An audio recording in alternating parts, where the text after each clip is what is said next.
The seduction and the betrayal. Hold on. Go back.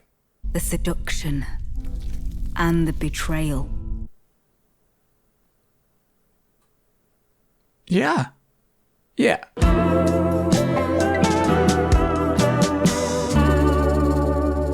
Hello, we're back from a 3-week break, which now, as is tradition, was not an uneventful 3 weeks. The biggest headline that I missed was probably that Microsoft closed several Bethesda studios, most notably Tango Gameworks, who just put out the beloved Hi-Fi Rush. Now, as that did happen 2 weeks ago, you could probably take your pick. It's probably 1,000 other people on camera talking into this exact same microphone about why Xbox is bad now. So I thought I'd try to take the subject and spin it in a somewhat positive way, looking forward to the future, because in just 2 weeks, Microsoft will be hosting the Xbox Games Showcase 2024. And with public sentiment perhaps at an all-time low right now, you could imagine it might be awkward if they come out acting like everything is okay and then make newer, bigger promises. We are focused on putting our players and game creators first in everything we do. So, let me help.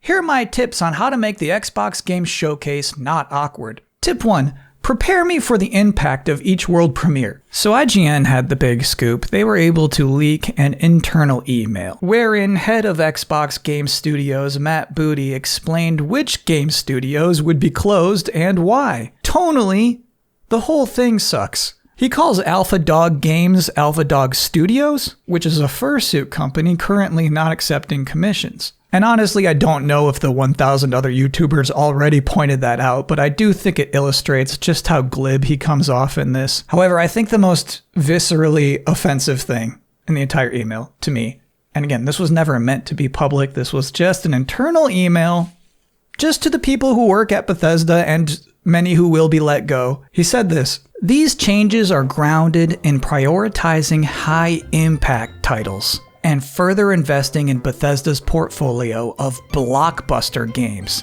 and beloved worlds, which you have nurtured over many decades." Which of course implies that the low-impact studios have to go to make way for the high-impact studios. And here's the thing about that. That's everybody now.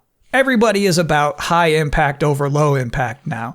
I was just last week watching Sony's E3 from 2014.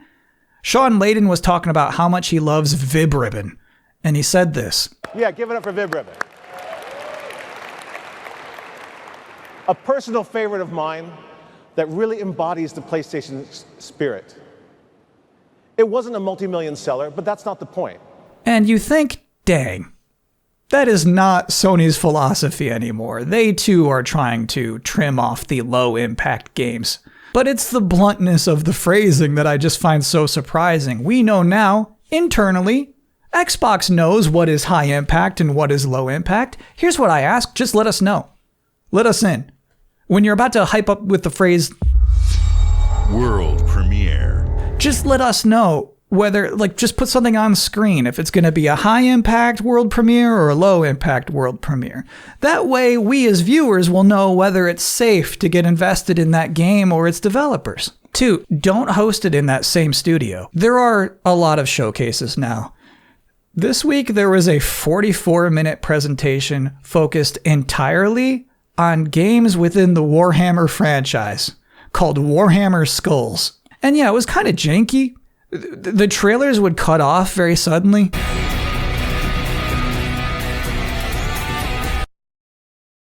And it was all hosted in front of a green screen by actor, gamer, and fan of all things Warhammer, Raul Coley. And get this, showcase writers, his script had 0 puns in it. He's just in there making references I can't possibly understand and seemingly having a good time. By the blessings of the Omnissiah, there are a few more real showstoppers left. What I mean to say is that this was the perfect amount of attention and production to put into a 44-minute showcase of only Warhammer things. I would describe that show as tastefully unassuming. My advice to Xbox would be, don't use this set, not this year, Don't flaunt the wealth, because here's what I know for sure.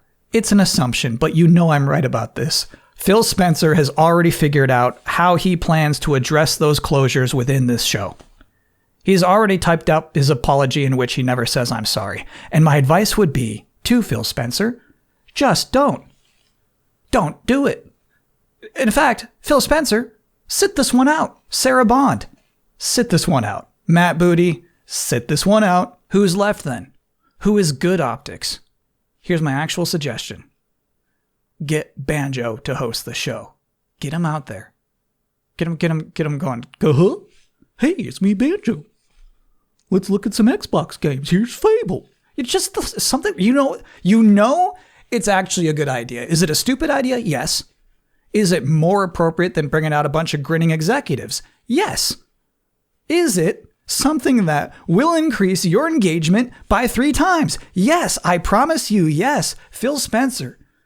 It's time to hand over the hosting baton to Banjo. Tip number 3, make Call of Duty quirky. Last year, I'd say the biggest thing to come out of the entire E3 season was Xbox's special presentation of Starfield, the Starfield Direct. Some of us compared Starfield to a really good drawing of an octopus with 6 arms, but generally the reception was extremely positive. That Starfield presentation won E3. It was an outstanding showcase of a good game.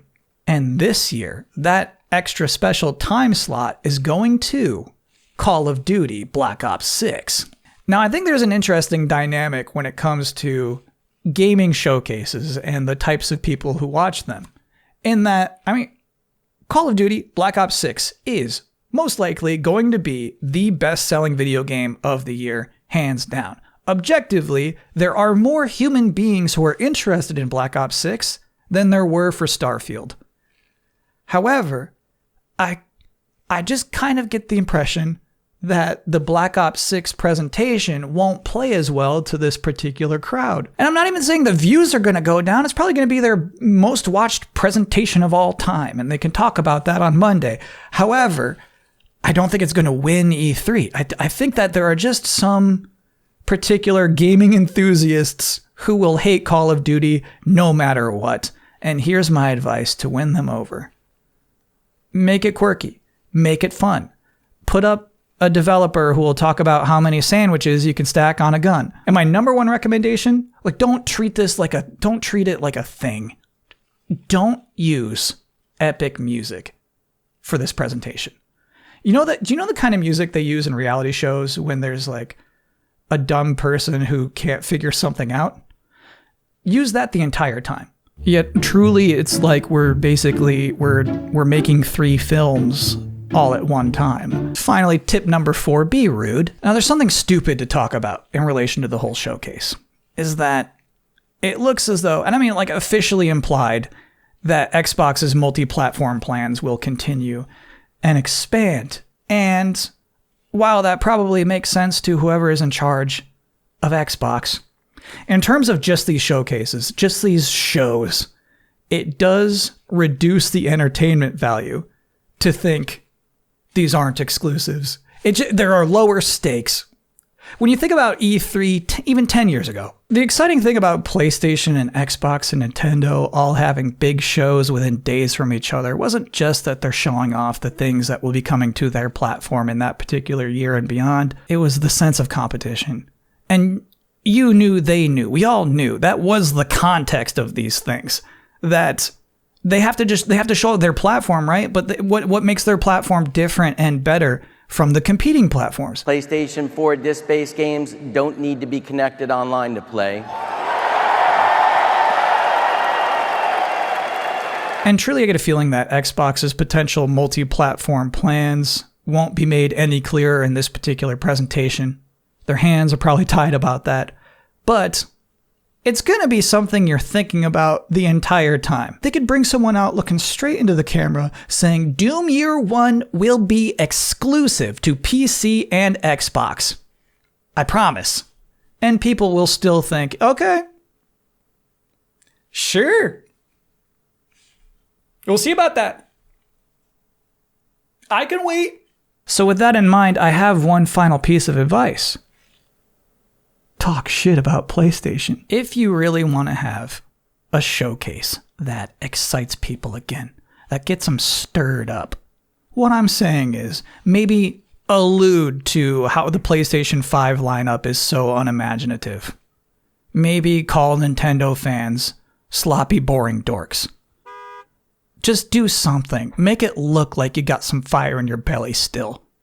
Otherwise, I'm afraid this showcase is about to be, and I don't put this lightly, low impact. And that's delayed input. I will be back next week. Until then, thanks for watching.